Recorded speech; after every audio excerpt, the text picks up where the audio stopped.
Maungwanani mwalelepo vugenjani vanave Africa. Happy Independence Day, Namibia. Now this is Africa Good Morning, where we keep you abreast with the latest happenings across the continent and beyond. My name is Aina Raizakoyo alongside Diana Master Moro. Mwalelepo. Twalelepo, my dear. Today is our day. It's our day. Halala. You know, I actually have my Awambo dress, but the thing is, I couldn't wear it in studio, so I'm a little hurt. Yeah. But I was looking forward to, you know, showing off my a typical Awambo hand. A typical Awambo hand, but you will see me in December in my Awambo attire. You should do a photo shoot. I'm definitely going to do that. Oh, with that pink, but you should get that nice pink. That nice pink. Deep one. You will hook me up. I will definitely hook you up. Now let's get into what you can expect in today's broadcast. Vision 2030 still attainable, Nujoma says, as Namibia celebrates 33 years of independence. Chaos during national protests in Kenya and South Africa. Xi Jinping calls for severe punishment after 9 Chinese were killed in the Central African Republic. We'll be back with the top stories right after this.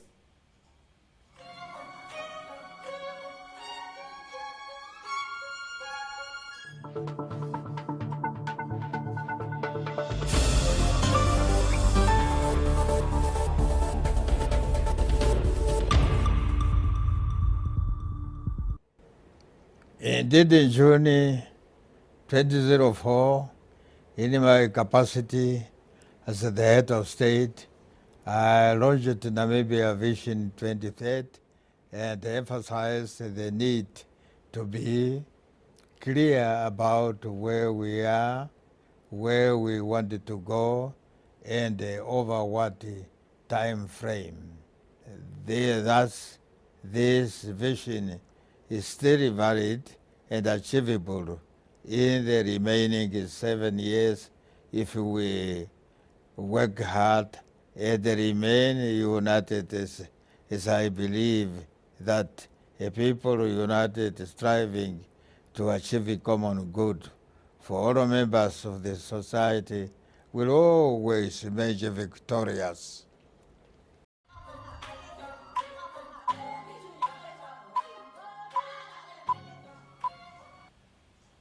In the news making headlines this morning, Vision 2030 is still attainable, Nujoma says, as Namibia celebrates 33 years of independence. Thousands are prepared to gather at Oneuptwo for Independence Day celebration today. The country's founding president, Sam Nujoma, says Vision 2030, Namibia's development blueprint, is still very much within reach. An optimistic Nujoma, who launched the plan during his last year in office in 2004, made these remarks during an interview with Namibia Media Holding recently.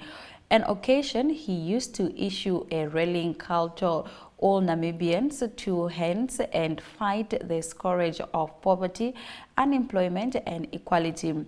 This vision is still valid and achievable in the remaining 7 years. The progress and the result we have achieved so far are grounded in our planning and implementation efforts through successive national development plans, he said. His sentiments come at a time when many critics have said the targets contained in the development plan will not be achieved during the remaining time frame, with others accusing government of not doing enough to attain the goals. The vision was set to guide us in making deliberate efforts to improve the quality of life of our people to the level of their counterparts in the developed world by the year 2030, he said.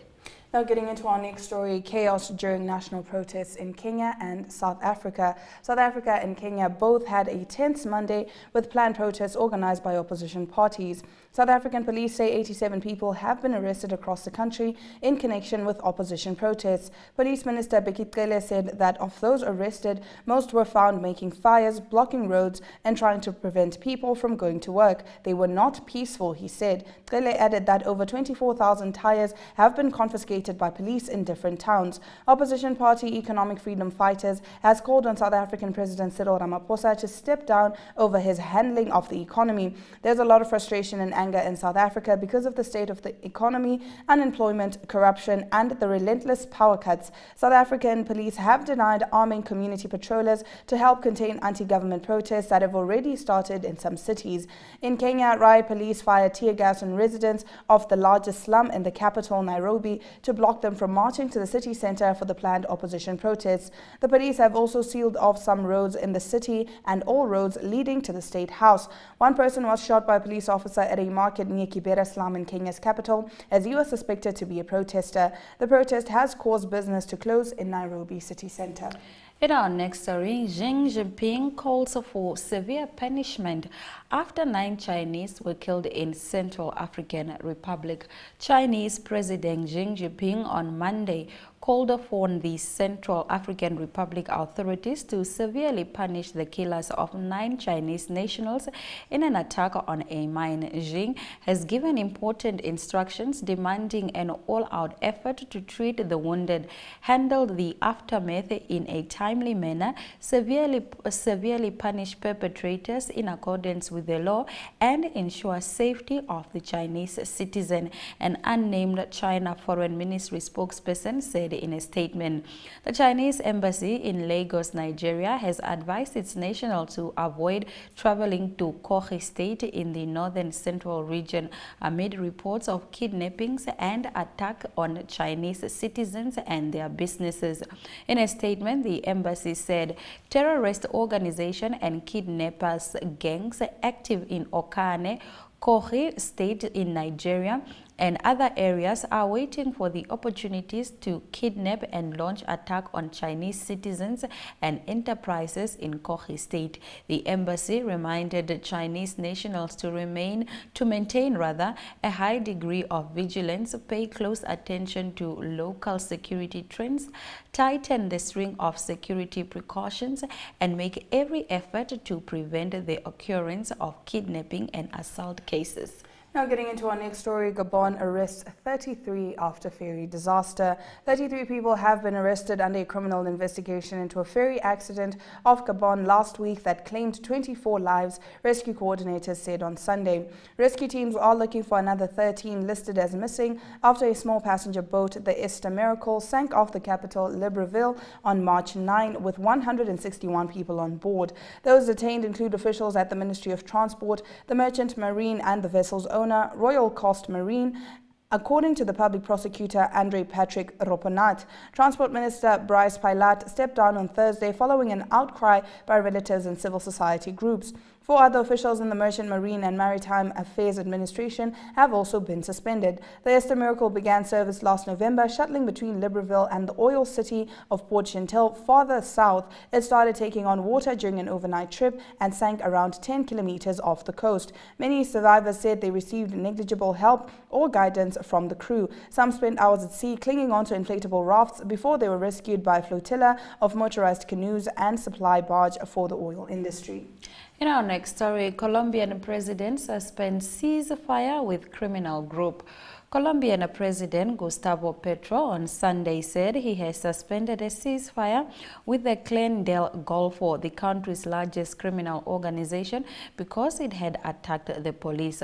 I have ordered armed forces to reactivate all military operations against the Clan del Golfo, Petro said in a tweet. We will not allow them to continue sowing anxiety and terror in the communities.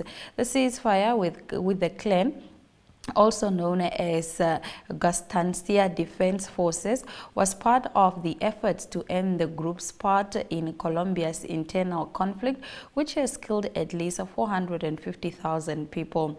Announced on New Year's Eve, it was scheduled to last 6 months.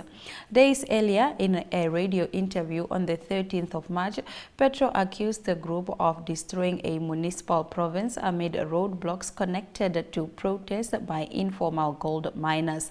Petro said at the time that the group had broken the ceasefire and there was no possibility of negotiations with the group if they continue attacks. Earlier on Sunday, authorities reported that 6 vehicles were burned in the Bajo-Kwakwa area in the department of Antigua in an event allegedly linked to the mining protest. Now closing off our top stories in Mozambique, 2.4 million people living with HIV.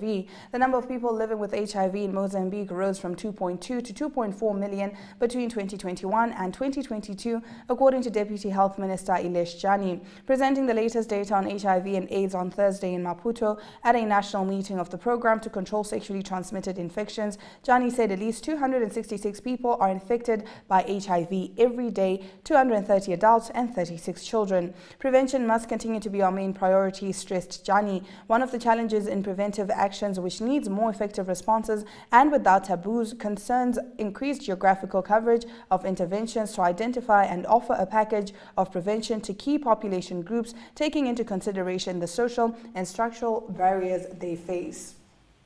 Cyclone Freddy has damaged properties that belong to some Zambian nationals in Malawi. Master Mike Sichula brings us this story and more after the break.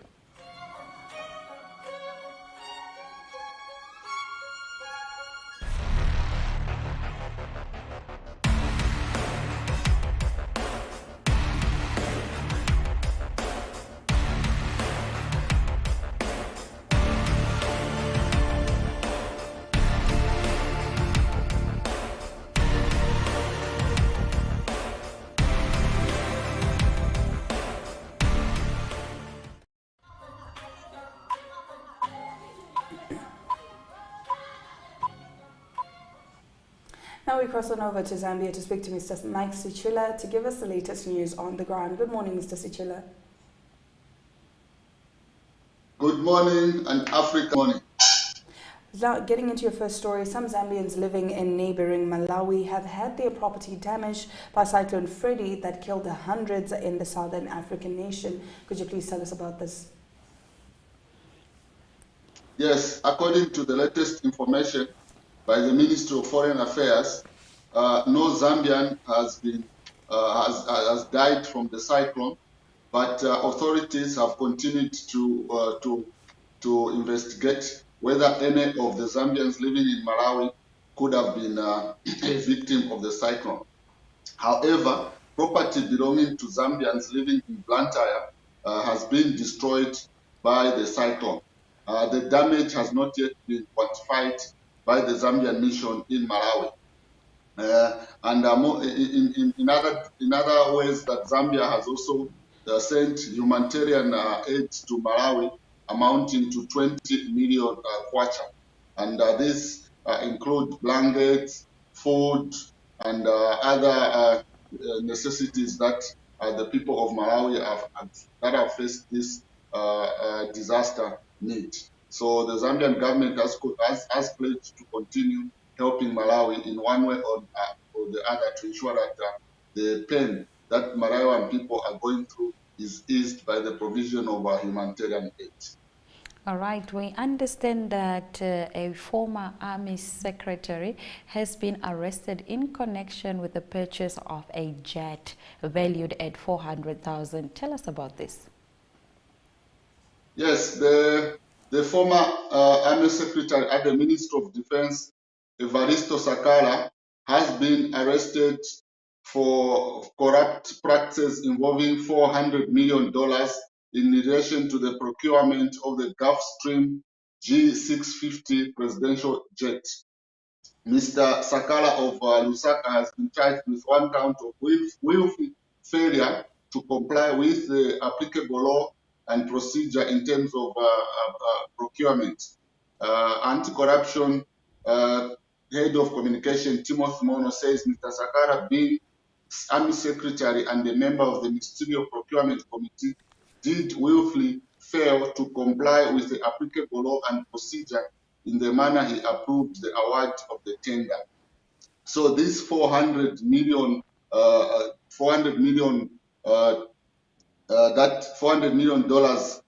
is not just for the procurement of the jet, it is a combination of other equipment that was signed by Mr. Sakala to, among other things, procure the jet and also use the same money for the refurbishment of the minor Soko military hospital and also the procurement of 2 other aircraft for the Zambia army. So this case has been ongoing for some time because President Hakainde Hichilema has indicated that the presidential jet should be sold in order to recover the money, but the process is still ongoing.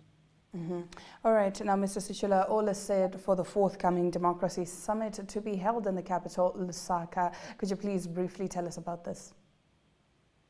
Yes, the summit will take place in March this year.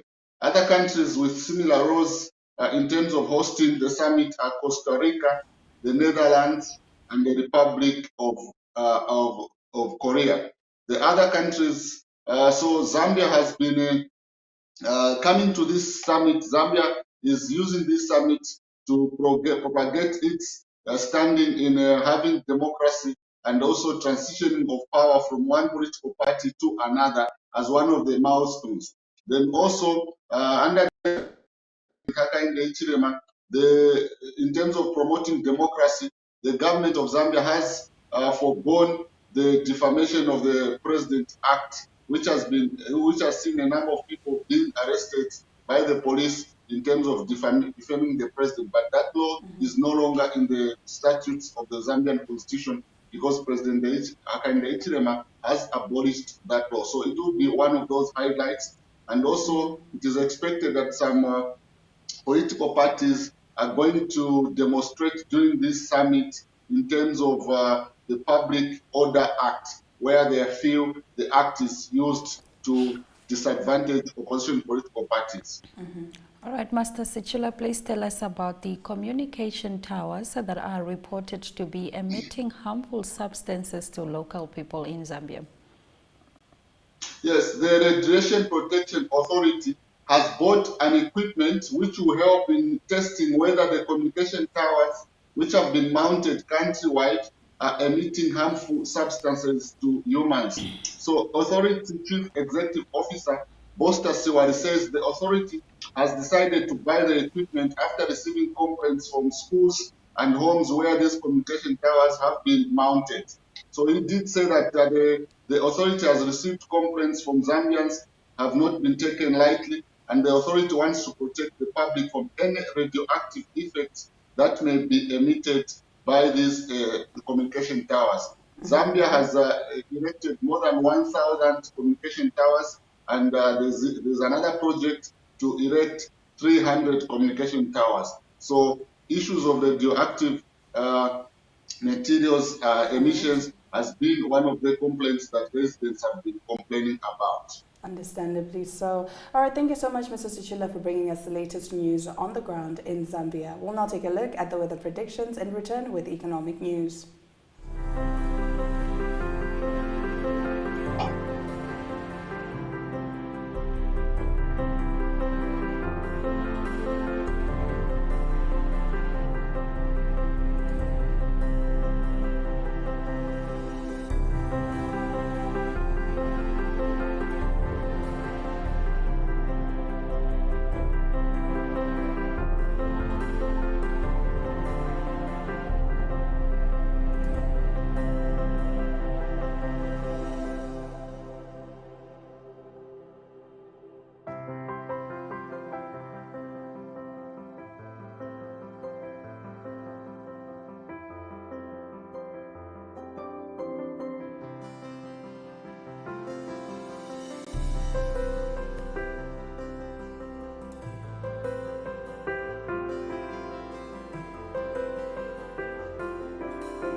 In economic news this morning, no exports of LNG from Afungi before 2027.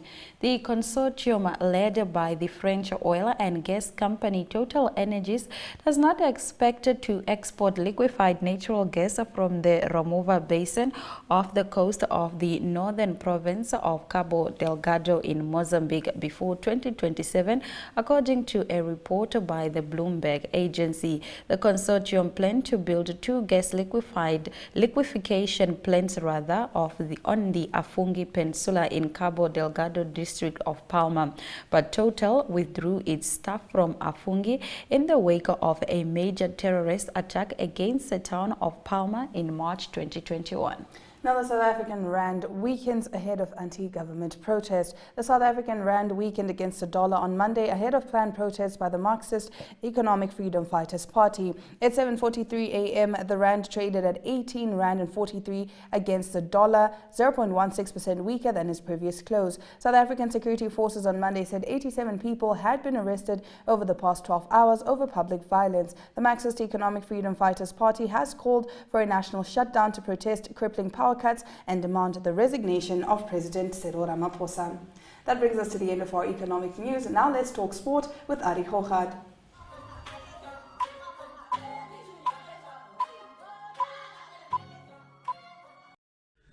Good day everyone, time for international sports news, starting off with cricket news. That's from New Zealand. It's New Zealand hosting Sri Lanka, two-test series in Wellington. The second test, New Zealand won by innings and 58 runs. It was New Zealand batted first, 580 in the first innings. Sri Lanka bowled out for 164 in their first innings. Then following on, 358 all out. New Zealand winning by an innings and 58 runs, also claiming the series 2-0. On to tennis news. The BNP Paribas tournament got concluded over the weekend.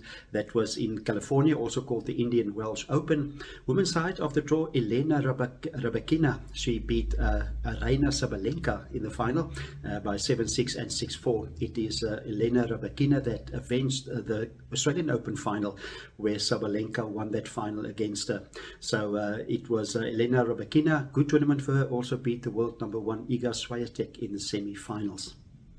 On the men's side of the draw, it is Carlos Alcaraz. He's back to number 1 in the world. He beat Daniil Medvedev quite convincingly 6-3 and 6-2 in the final of this tournament. He's now the new number 1, taking over from Novak Djokovic.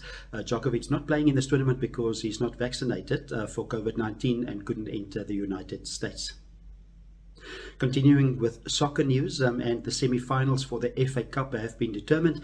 4 teams going through to the semi-finals. It's Manchester City that will play against a Champions League side, that is Sheffield Wednesday, and then Brighton will play against Manchester United. Both these games will be played at Wembley Stadium on the weekend of 22 and 23 April. So that is the semi-finals of the FA Cup. Also in the English Premier League, it is Arsenal still standing strong. They beat Crystal Palace at home by 4-1, and they lead Manchester City still on the league. They've got 69 points after 28 games. Manchester City after 27 games got 61 points. Important weekend coming up for both these teams. It is Manchester City that will have a tough home game against Liverpool, and Arsenal will play at home against Leeds. Continuing international sports news with golf news, it's from the men's PGA in the United States of America. Valspar Championship concluded. Taylor Moore, he's the victor. He won the tournament, his first PGA tournament victory. He's 29 years old. He's now number 49 in the world.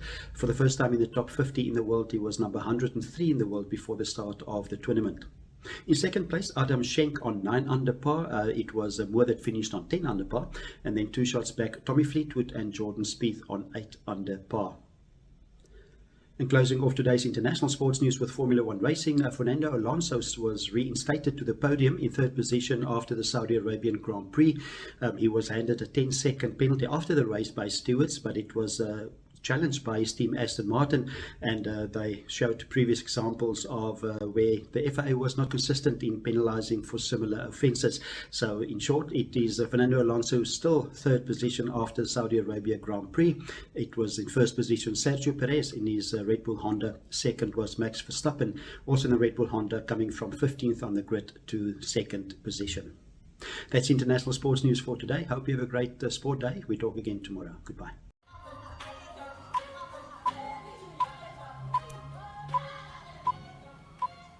And that brings us to the end of our show. But before we say goodbye, let's take a look at the highlights from today's broadcast.